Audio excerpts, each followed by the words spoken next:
पटना में स्वास्थ्य विभाग अलर्ट पर है और सभी पीएससी को अलर्ट कर दिया गया है। पीएससी में 5-5 ऑक्सीजन बेड तैयार रखने के निर्देश दिए गए हैं। सभी पीएससी को अलर्ट कर दिया गया है कि वो एक फ्लू कॉर्नर बनाएंगे, जहां पर जो फीवर, कफ, कोल्ड, खांसी, सर्दी जो कहते हैं उससे संक्रमित लोग आ रहे हैं, उनको पहले वहां पर जांच करेंगे और जो दवाई दे करके ठीक होने वाले मरीज हैं उनको घर भेजेंगे। अगर स्थिति ज़्यादा बढ़ी हुई होगी या निमोनिया टाइप से उनको हुआ रहेगा तो उनको भर्ती कर लेंगे। साथ में सभी अस्पतालों को कहा गया है जो जिला के अंतर्गत आता है कि अपने अपने यहाँ 5 बेड ऑक्सीजन से युक्त तैयार रहें।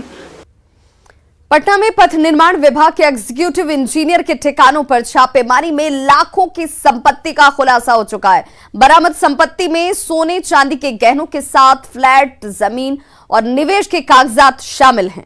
कंते कुमार पटना के कृष्णा अपार्टमेंट में 2 फ्लैट्स को मिलाकर एक लग्जरी अपार्टमेंट भी बनवा रहे थे और उन्होंने अपनी कई संपत्तियों का जिक्र सरकार को समर्पित दस्तावेज में नहीं किया था।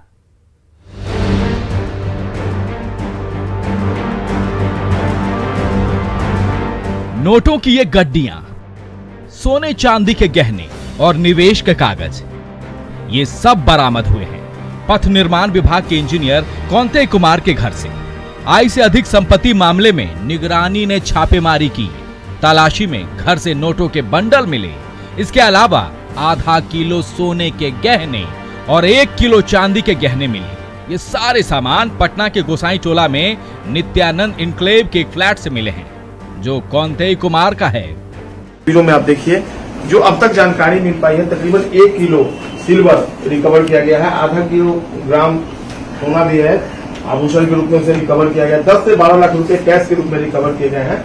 और जो जानकारी मिल पाई है उसके अनुसार कृष्णा अपार्टमेंट है बोरिंग रोड में, यहाँ भी 2 फ्लैट को मिलाकर एक फ्लैट बनाया जा रहा था, वहां पर भी छापेमारी चल रही है। गोसाई टोला के अलावा पटना में 2 और जगहों पर छापेमारी चल रही है।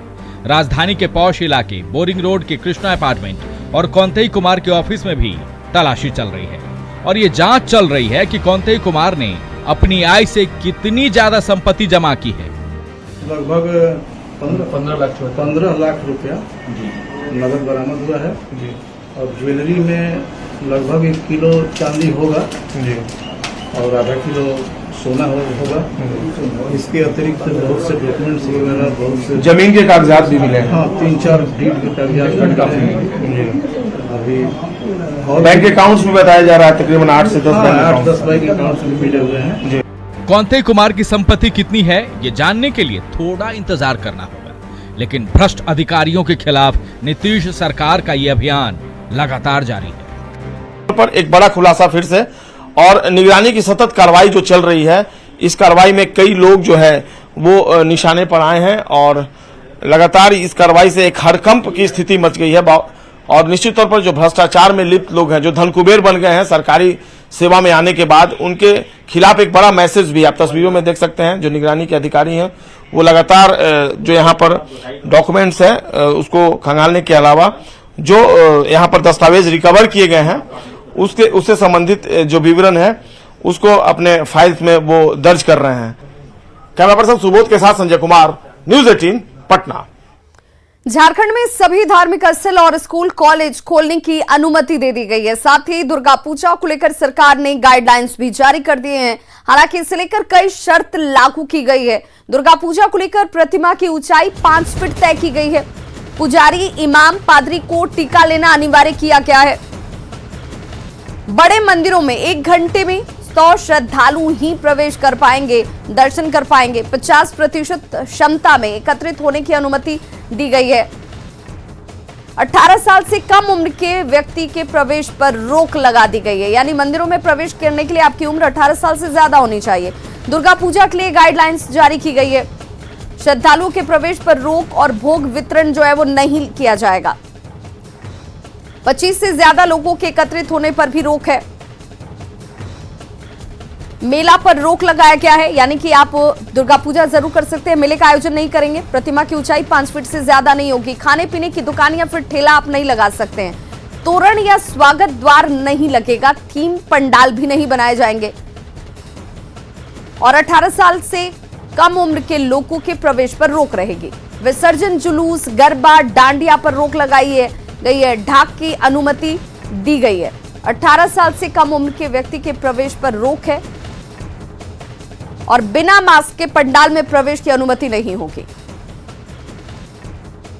स्कूल कॉलेज भी खोलने को मंजूरी झारखंड सरकार की तरफ से इस गाइडलाइन में दी गई है, जिसमें स्नातक और स्नातकोत्तर के लिए ऑफलाइन कक्षा जो है वो शुरू की जाएगी। कक्षा 6 से 8 तक ऑफलाइन कक्षा की अनुमति मिल चुकी है। बिना दर्शक के खेलकूद के आयोजन की अनुमति दी गई है। बार, रेस्टोरेंट 11 बजे रात तक ही सिर्फ खुल पाएंगे। धार्मिक स्थलों पर प्रवेश की अनुमति मिली है, लेकिन शर्तों के साथ। जितने बड़े हमारे मंदिर हैं, वो मंदिर में प्रत्येक घंटा 100 लोग अधिकतम दर्शन कर सकेंगे और जितने छोटे हमारे मंदिर हैं, जो मतलब बहुत बृहत मंदिर नहीं है, जो जगह जगह पर हैं, उसमें चाहे वो मंदिर हैं चाहे वो धार्मिक स्थल हैं, वो उसकी अनुपात से 50% पर दर्शन करने की सुविधा दी जाएगी।